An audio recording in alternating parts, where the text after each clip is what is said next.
and welcome. It's episode 17 of the Branching Factor podcast. I'm your host, Tommy Thompson, and today we're doing something a little bit different. So I've just returned from San Francisco, where I've spent the last week and change actually, over at the Game Developers Conference, which runs in the Moscone Center, right in the center of San Francisco. It runs for 5 days, but actually I was out there for a little bit longer than that. I think I was out there for about 8 days in total. And George, of course, George Osborne, one of the co-hosts of the podcast, we thought, it'd be great if we could try and get a little bit of time just to hang out and have a chat about how our week was going. Also, I think, as you can tell, not only have I lost my voice a little bit from just the last week of talking to people, I've also got a bit of a cold. I think just too much has happened in such a short period of time, and it's been a little overwhelming. So I'll pass you over to George and I back on Friday, the last day of GDC. We spent about 30 minutes having a chat. Sadly, the recording kind of conked out a little bit earlier than planned, but we do get about a roughly solid 30 minutes of chat. All right, let's do it. Cue the music. Here we are. Welcome. This is the GDC edition of Branching Factor. I think we're on episode 17. Tommy, just record something before this bit, because I can't remember anything. Just say a few numbers, so you could easily edit. I'm Tommy. He's George. Right. We're back. We haven't seen each other. When was the last time we saw each other in person? Oh, that's a good question. I feel we chat enough, but it must have been pre-Christmas. Pre-Christmas for sure. It's not been 2024. It's not been 2024. Because this is the first event on my calendar anyway. Yeah. Did we do a video call at some point? We did do an episode at the start of the month. We did an episode in January. At the start of the year. I had mic problems, and I still don't know why mic problems occurred. So sorry if I was quiet on that episode. It's rare for me to be quiet. So we cleaned it up. I think on the live version it didn't work out particularly great, but in the moment, but then after I edited it up, it was totally fine. But yeah, because since then I've had Ben Ridge on. Yes, lovely Ben. We had Will Overgaard was on a couple of weeks ago as well. Ah, look at that. Will was here. I don't know if you saw him. He was he was only here in the park like Monday to Wednesday. No, I think first of all I didn't see him, but second that gives you a real sense of what GDC is like, in which on the one hand it's this massive conference in which roughly 10% of the global games industry rocks up to do business on passes that cost thousands of bucks. And then there's also just loads of people hanging out in a garden, and you just have meetings in the garden as well as the big flashy hotels, and you have this weird whiplash where you go, I've just been sitting in a hotel suite with a bigwig exec, and now I'm having a burrito in the park. You're literally describing a 2-hour window I had yesterday. Yeah. I had a meeting in the W, just around the corner, which is like this relatively nice hotel, and it was with like these fairly leading people in a big tech company. Yeah. And then I had a burrito and sat down with a Stanford PhD student and did some project supervision for him.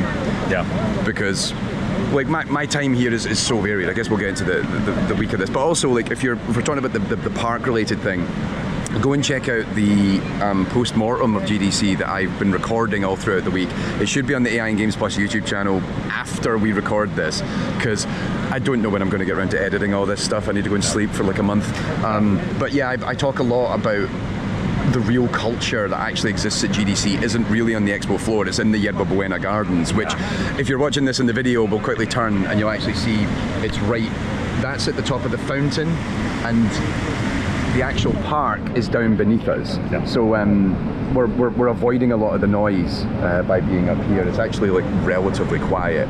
And also the weather's a little cooler, like it's been scorching. It really has, which has been confusing for anyone who's been living in the UK, because the first 3 months of the year had essentially just been rain. So I step off the plane in a winter coat and go, what on earth is going on? I mean, I'm doing look, if I'm working in AI, I need to be kicking about in a leather jacket. Oh yeah, absolutely. You know, big Jensen vibes. Totally. And fun enough, I actually went to an event last night, briefly, where it was like a demo from an AI company, and their CEO rocked up in a leather jacket, and I'm like, I see what you're doing. That's it. I see what's happening. Everyone wants to be an AI rock star.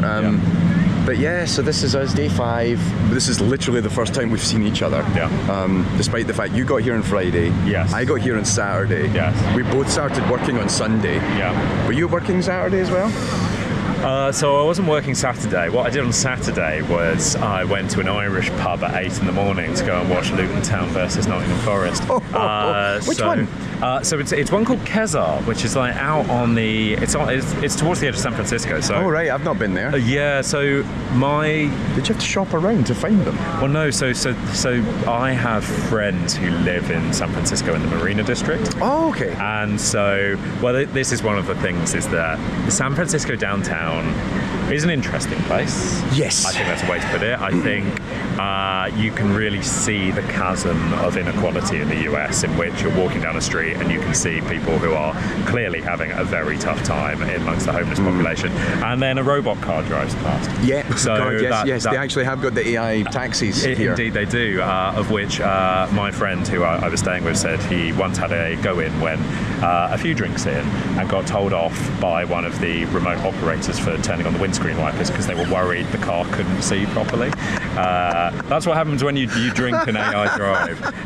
But so for me, it's been an interesting GDC because I've been staying out of the town and then coming in for it. Okay. And so you're coming in on the bar every morning? Coming in on the bus. On the bus? The trusty number 30. Ooh. There we go, from the Marina District. But it's created a different sense for me. So I come in, I do what I need to do, had my meetings, but I've been avoiding most of the parties because they're great ways of socialising. They're great ways to catch up. You can do some amazing business development there too if you really get into them. I have enabled for several really interesting opportunities to crop up for me literally in the last 2 nights. Absolutely. But for me, one of the things that I've just hit a point with networking events and industry events is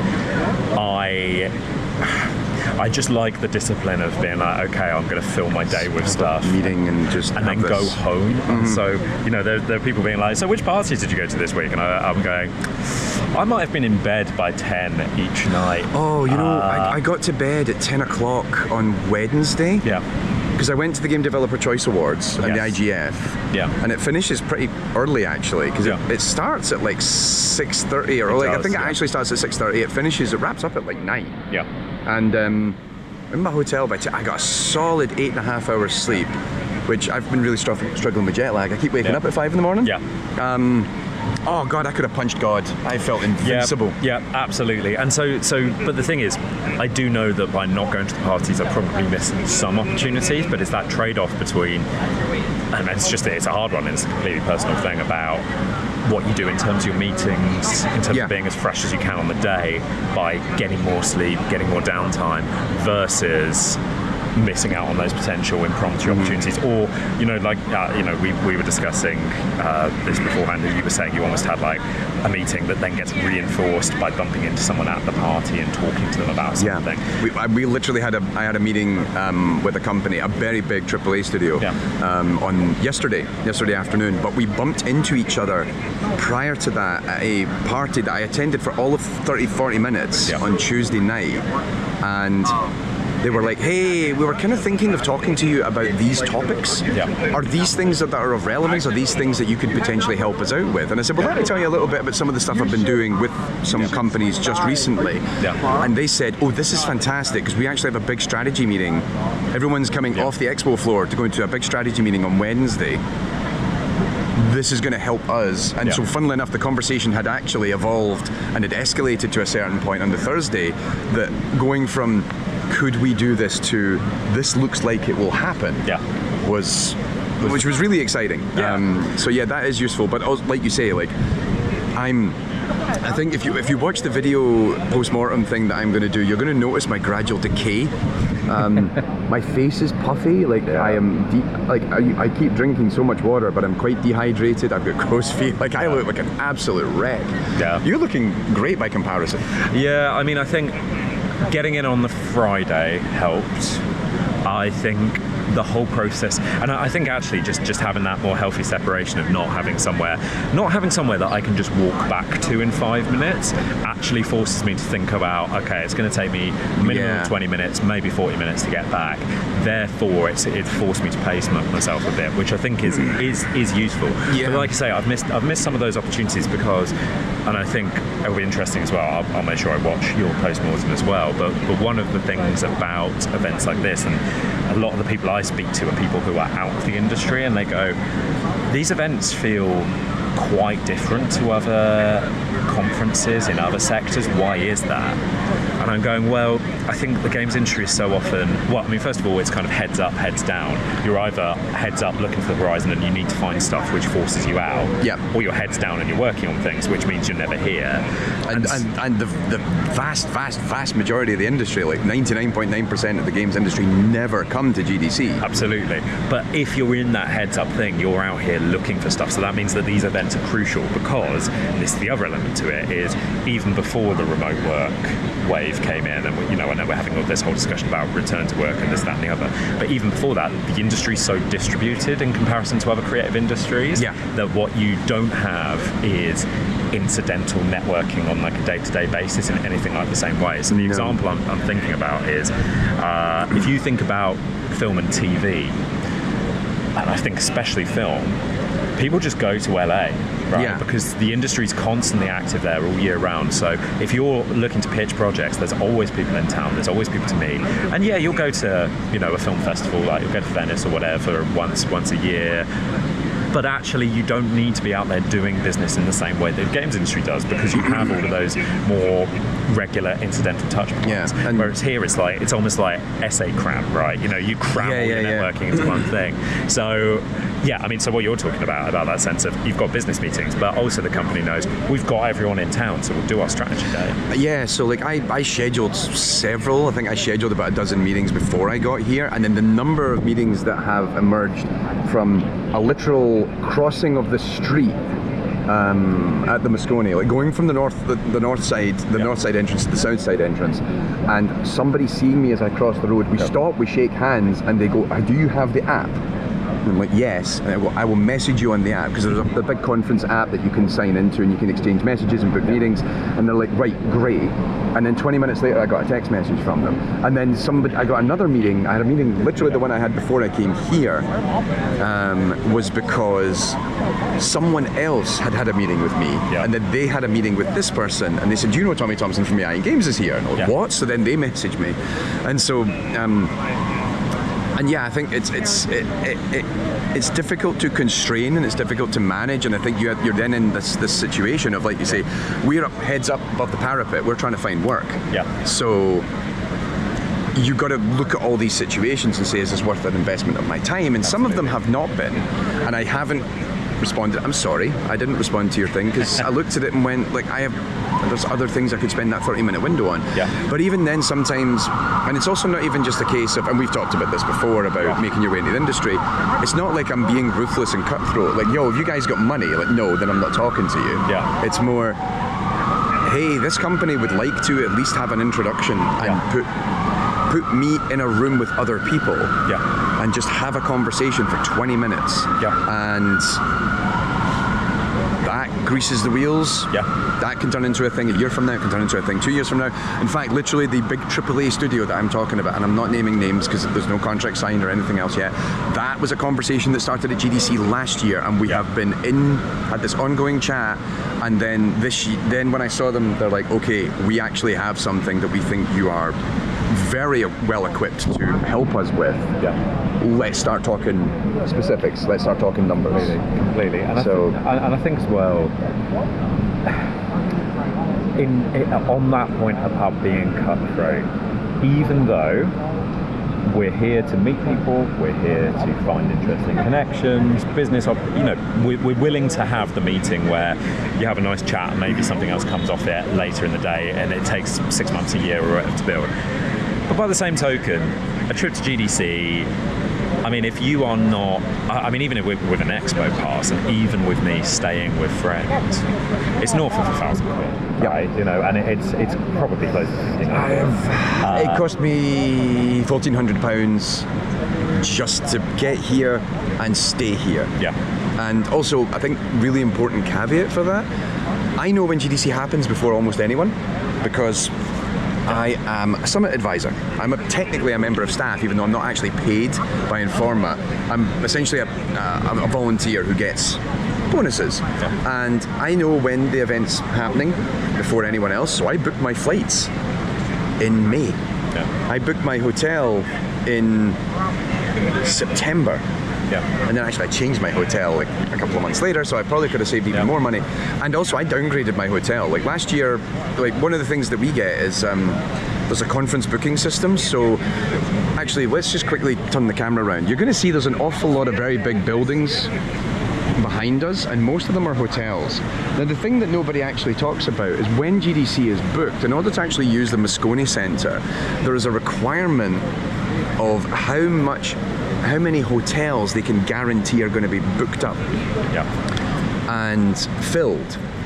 And that actually impacts how much of the space of the convention centre you're actually allowed to access. It's not, it's not one of these things to talk about publicly, but it's how it works. Yeah. So if you want to be able to use Moscone North, Moscone South, Moscone West, and then some of the other like satellite buildings, you need to be able to show you're going to like half fill the Marriott, which is that one over there. Yeah. So that's a big part of it. And so like last year I didn't stay in any of those because I can't afford those, but there's like a booking system that gives you a discount. I stayed in a hotel that's maybe 7 or 8 blocks from here. It wasn't worth the money because as you say, like how are you investing your time? And I was investing my time quite aggressively networking because this was my first time here. How many times have you been here? So this is actually my first. Wow, there you go. It's one of my, what I really enjoy is that people, I said this to someone and someone said, you've got the sense of being a seasoned GDC goer. Like, there was someone who said that I have the feeling of like a minor royal who turns up to a series of receptions, that I'm just sort of always there. So the fact that I hadn't actually been to GDC before was kind of mind-blowing for them. But there was a reason for it, which was in my 20s, obviously I'm in my 20s, starting out, I've not got the cash, I've not got the seniority to get. Oh, yeah. Then when I got to Yuki, pandemic hit. And then essentially GDC just doesn't come back until I'm done. So this has been my first one, and so you do have to kind of learn the rhythms of it. But fortunately, I know so many people who know GDC that I was able to just go, cool, okay. So what are the things to expect? It's like at most get an expo pass, unless you really are going to make the most of the talks. And it's like know that you're going to be spending most of your time in the hotels, doing the meetings around you, and just generally, don't mess about, right? You're here, it's expensive, there's loads of really senior people, important people. Fill your diary, and then just make sure that you try and give yourself enough downtime in between so that you can kind of not burn yourself out. Don't treat it like a jolly. No, because and I think it's easy to possibly start doing that because there's so many like satellite events, incidental events going on that you can just be like, I'm just going to go and get faced and check out like some tech demo that Epic's running. And because we've done one of these before when we were at Develop, right? So we did. And the thing about we'll probably do one again this year. Well, exactly. But Develop feels different. Develop does feel more like a jolly. Like it's. But I think But that's the thing. It's about the context of what the event is trying to do. Yeah. And I think GDC, you just have such enormous critical mass of the industry that if you don't maximise those meeting spots during the day, you are kind of you're running yourself short because even. Talking about like I was saying, I didn't go to parties. I did go to a drinks reception every night still. Because drinks receptions run from say 4:30 onwards. Yeah, so, like 4:30 to like 7, 8 or something, maybe the latest. Absolutely. So, but I mean, the main thing is GDC is very much you're here for business. Gamescom is very much you're here for business as well.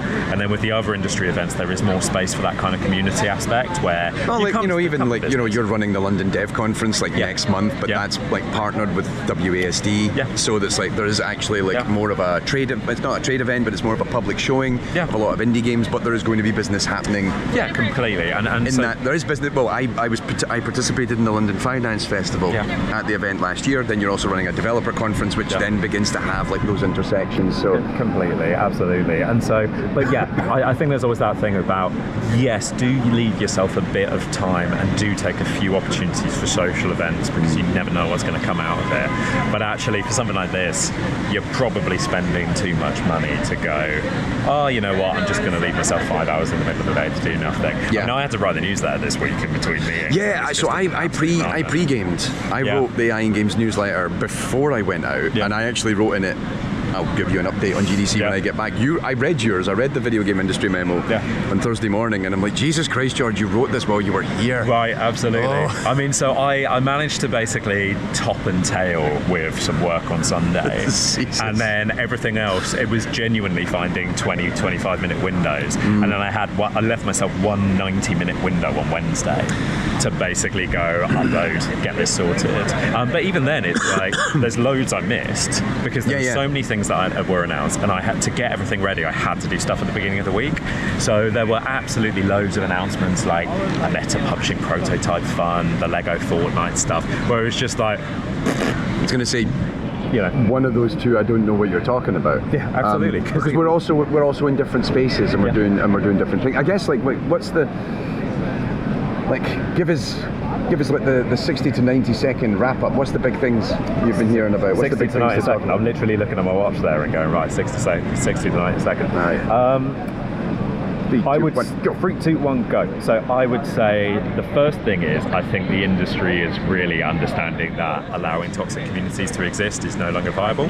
I think if you look across various things announced this week, including starting with Microsoft talking about content inclusion guidelines, talking to companies doing AI moderation, and then talking to people about what's happened with GameGate 2.0 and about how much research is coming out saying players hate toxic communities and it costs you money.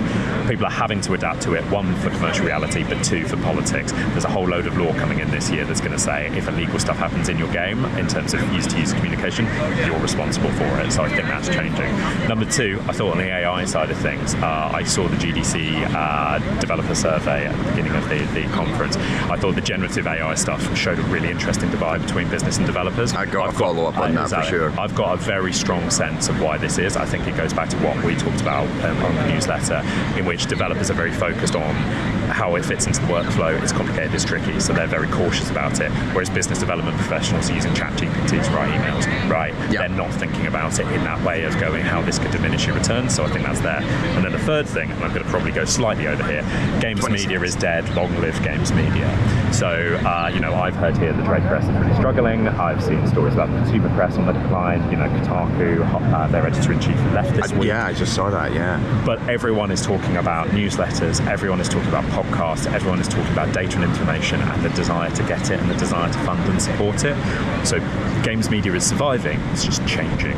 And I think that's going to be a very interesting thing to watch in the next few years. Subscribe to our respective Substacks, please. Hey, AI in games, video game industry. Exactly. I need to ask you how you're monetizing that, so I'm going to ask you that off camera. Oh, yeah. Also, congratulations on your first sponsorship. I saw that was at Sumo. Fantastic. Yeah. So it's fantastic. Starting to get sponsor cash in. So if you enjoy industry insight and puns, get in touch because your business can now reach a very solid subscription base. Also, you can actually subscribe on this podcast. Check the episode notes. There is actually a sponsorship page if you want to have a little plug in an episode. Go for it.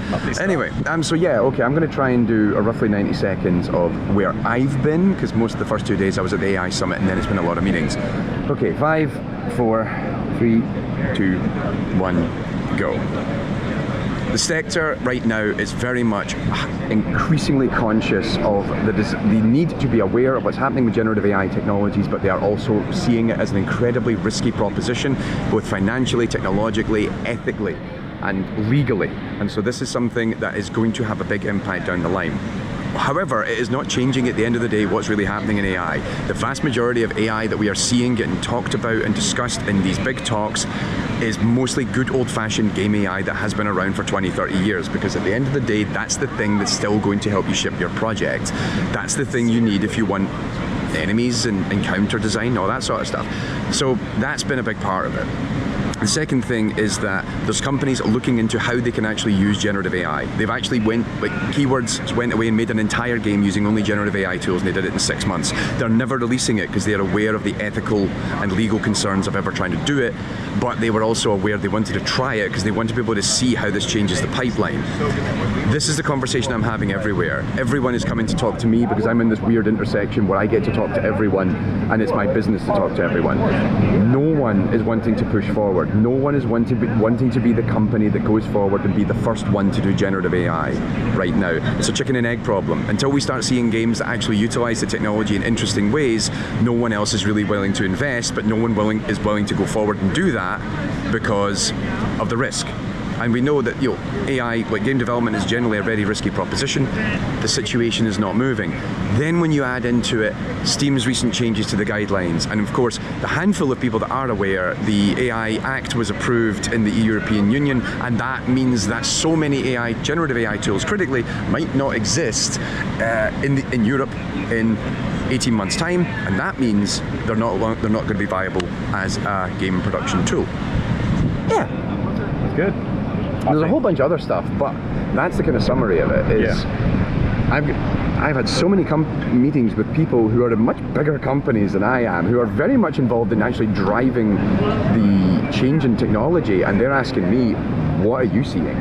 Yeah, I agree. And I think the AI Act point that you just mentioned at the end, it's a really important thing that lots of people have missed. They've not seen it. And the reason why it's important is, as you say, it's going to potentially restrict the kinds of generative AI products that are available in the EU. And if you look at what happens in the EU, it almost always affects things elsewhere. Yeah. So if you look at an iPhone and you go USB-C charging, that's the EU, right? It's like people are like, why are Nintendo suddenly now doing their next Switch? Because, and this is part of it, the EU has a batteries directive that says that technology, including Switches, are going to have replaceable batteries, which the current build of the Switch just does not have. So I'm not entirely certain, but pretty confident the Switch 2 is going to have that, because they don't want to have that fight. So if the AI Act does have that kind of influence, it will change the world of the games industry. But yes, broadly speaking, all I'm doing here is going, I 100% agree with you, Tommy, if not 110%. So yeah, it's been very interesting for me because, so on one hand, like my whole thing here is that I talked about this in the postmortem video, that out in the broader space I'm meeting more with indies and meeting more with students and connecting with them and trying to help foster a culture, because one of the things that I have to also deal with is, like I said, a lot of companies are talking to me now because I have my finger on the pulse, and that's both terrifying and edifying at the same time, but also, as I said, advisor. Myself and a team of 4 other people, we run the AI Summit, and as a result of that, we have a huge influence on how AI appears at GDC. There's an awful lot of sponsored talks over in Core. Some of those talks are there because we said no to them, because we had a lot of stuff coming in. I can't get into specifics, but with regards to the numbers of submissions to a particular summit, we might have broken several records this year. And we have an awful lot of people in very high positions who have earned an awful lot of money to start their new companies, who really want to come and talk to us about their tech. And we are not interested, because the AI Summit is a space for engineers. So we had a lot of CEOs, CTOs, CPOs, CFOs, CCOs, ABCs, 1, 2, 3s, and we just don't care. There was 1 or 2 exceptions to that rule, but that's because they were CEOs that emerged off the back of the fact that they were like shit-hot engineers and then became a CEO of a new company. So we were like, we're letting them in because we know they have value, they have quality to our culture and to our community. And so it's interesting being in that space where it's now became like, it's like Cheers. Like everybody knows my name. There's actually I had a glass shatter moment. You ever, like that episode of How I Met Your Mother? Where like someone said something and now they can't unsee it or unhear it. Somebody pointed out to me, they said, there's a generational shift happening in our space right now. You can tell when people come into the room to the AI Summit, and that room caters to about 350 people. Do they go over and sit and shake hands to Steve Rabin? Steve Rabin is one of the founders of the AI Summit. He's been in the space for nearly 20 years, has helped write, he's been the editor of numerous AI books, AI Game Programming Wisdom, Game AI Pro. And they said, see if they're a certain age or a certain level of their career, they come and shake your hand. And as soon as they said it, I couldn't unsee it, and it's like, oh my God, because kids don't want to read, right? And even then, like literally, I've made episodes based on chapters in Steve's books. Exactly. But they don't know who Steve is, but they know who I am. Well, kind of a big deal. So it's funny because like maybe, but also like It's funny because as soon as I leave room 2002 in West Moscone, no one gives a fuck about who I am. And I think that's the kind of grounding you need. Yeah, right? yeah, yeah. Otherwise, your keep his ego in check. I mean, that's it. But it's also as a final thought, it is quite interesting about how all of this is developing and changing, because I'm seeing a similar thing actually, in which there is clearly sort of now an established sort of elder statesperson generation, but actually they're sort of turning up in a kind of, oh look, there's a nice handshake capacity, but people are not actually asking them what they're thinking about the industry anymore. They're going, oh, isn't it lovely to see this person? And then what they're doing is they're asking the people who are 15, 20 years younger. Because they're the people that are going to be here 5-10 years from now. Because they're going to be here, and also they're going to be making decisions. Mm-hmm. And they're going to be choosing where budget goes, what games are made, and ultimately shaping the future of the industry. So I had a very long conversation. And there we have it. That's the recording that we managed to put together. It was a little something, but hopefully, and ideally, it didn't go as long as we would have liked, but hopefully it gives you, something of an indication of what it was like throughout the week. Over on AI and Games Plus, which is, of course, the video home of the Branching Factor podcast, I will be doing my vlog series, or just a single vlog video rather, where I kind of give you a full breakdown of what my week was like, and you get to see a little bit more of that behind the scenes. So if you are interested in finding out more about it, be sure to tune in over on AI and Games Plus on YouTube. And with that, I'm going to wrap up this episode. I'm going to go back to, probably going to go for a lie down now that I think about it. But we'll be back soon with a new episode, digging into all of the weird and wonderful corners of the video games industry. All right, stay safe, take care, and we'll be back. The Branching Factor podcast is hosted and produced by me, Tommy Thompson, with support from Anne Sullivan, George Osborne, Mike Cook, and Kwang Yun. Our theme music is provided courtesy of Ben Ridge. The logo and thumbnail art is thanks to Helen O'Dell. Special thanks to Shraddha Gupta and Phoebe Trigg for additional production support. And of course, to all of you out there listening, thanks for joining us for this episode of Branching Factor.